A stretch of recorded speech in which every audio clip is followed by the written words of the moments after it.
Hello and welcome to this week's instalment of Psychology for Baldwin Girls.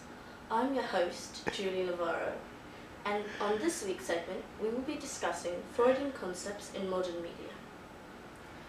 Throughout the years, as psychology has developed, people have been adapting concepts and theories from it into modern society.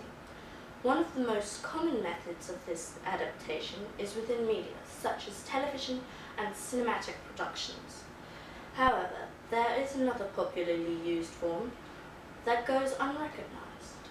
This form is known as video games. Yes, I did say video games. Over the course of many years, video games have changed and evolved. And with this evolution, the adaptation of psychological concepts came into video gaming. More specifically, the expression of Freudian concepts. An example of this can be found in two specific games.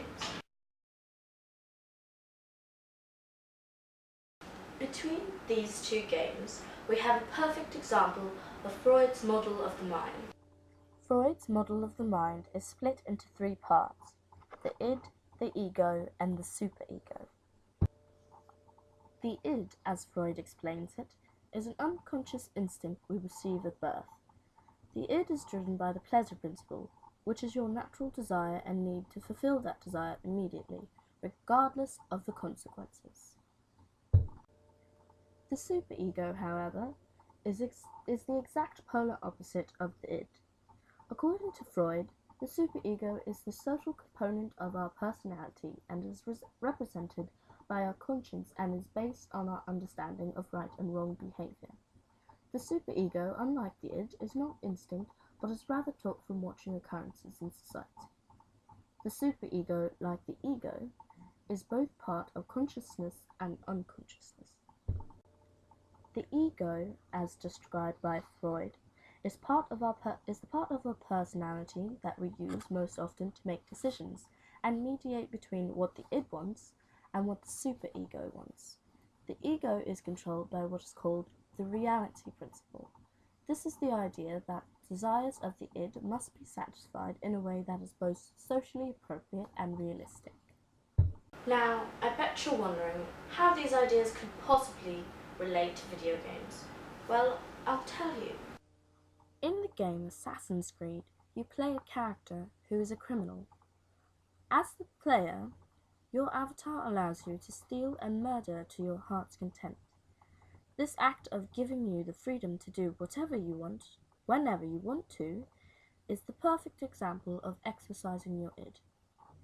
Given that this game allows you to do whatever you want to, you are unconsciously acting on the desires of your id without any interference from your ego or superego.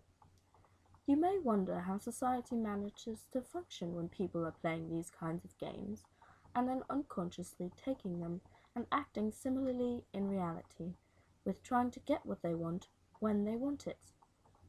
Well, whether they realize it or not, there are other games that exercise the ego and superego. One such game is Harvest Moon. In the game Harvest Moon, you play a character who is a farmer.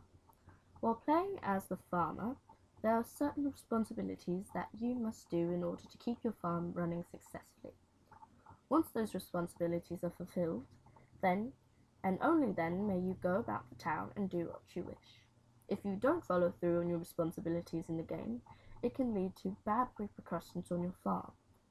This act of instilling responsibility in a game is the perfect example of exercising the ego and the superego.